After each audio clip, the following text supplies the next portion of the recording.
Hi, this is Dhirendra Kaur, and today we are discussing how China is preparing for America's next president, and also, is China the part of the US election? Let's figure this out in this edition.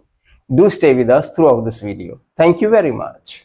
While the rest of the world weighs the impact of a Donald Trump or a Kamala Harris victory in November's US presidential election, both candidates present serious challenges for China.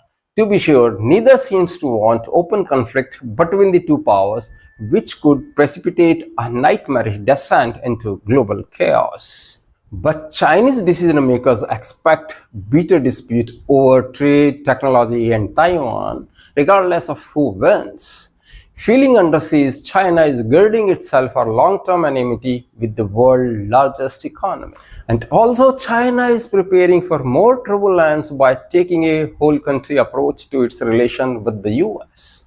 That means moving beyond the realm of foreign affairs and coordinating with economic policymakers, military personnel, and technology leaders, as well as mobilizing resources across the country. Such an approach is informed by the US strategy of containment, which in recent years has included relentless efforts to maintain America's technological supremacy, curb China's access to the global market, and build a coalition of allies both in Asia and elsewhere to tackle the China's challenge. As part of this process, China has shifted its economic paradigm away from chasing growth at any cost to building a resilient economy that is driven by innovation and can cope with protracted geopolitical tensions. And by accelerating domestic innovation, Chinese President Xi Jinping also aims to restructure the economy and help reduce its over-reliance on the property sector, real estate sector.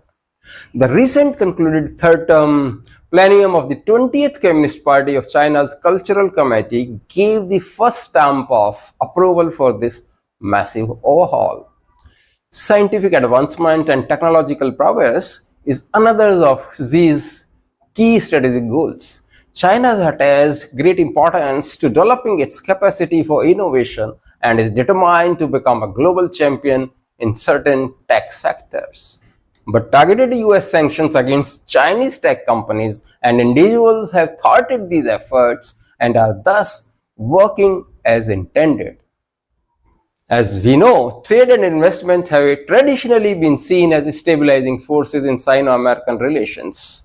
But Chinese leaders now place less emphasis on them because their tangible benefits to bilateral ties have been significantly reduced owing to increased commercial competitiveness and the country's transition from a low-end, export-led growth model to a high-end, technology-driven economy. Also, China's rapid progress in manufacturing electric vehicles and semiconductors have instead stoked trade tensions with the US. Taiwan is still by far the most sensitive issue in US-China relations. Despite no formal changes to the wording of China's policy, Chinese strategists largely consider the current situation to be precarious, given Taiwan's new pro-independence government.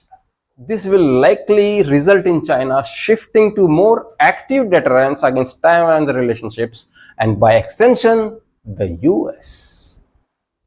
With America similarly strengthening deterrent measures against China, the ingredients for a confrontation in the Taiwan Strait are in place. In my view, to prevent the worst-case scenario, Xi should conduct regular face-to-face conversations with whomsoever US voters elect in November. Because China's main goal is to ensure that any further erosion of Sino-American relations does not hinder economic growth, which underpins the regime's legitimacy. Chinese policymakers have thus tried to minimize damage from the country's fallout with the US by expanding its economic and political influence in the rest of the world, most notably in the global south. This could buy time for China to build economic resilience and accelerate the pace of technological advancement. With Trump and Harris vying to sound the toughest on the China's in the run-up to the election, Chinese decision makers harbor no illusions that rocky relationships with the US will magically improve in the near future.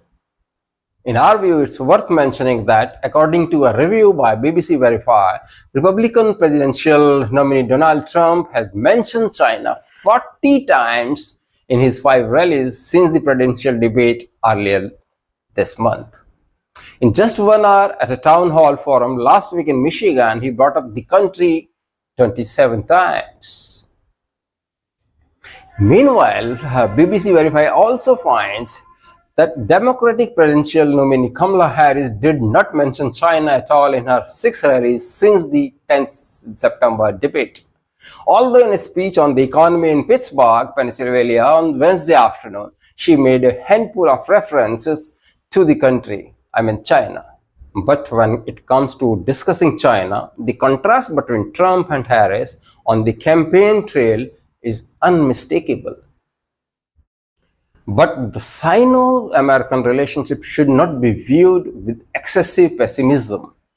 China's policy toward the US has always been and will continue to be a product of balanced deliberation that accounts for the state of international affairs and weighs the country's own needs.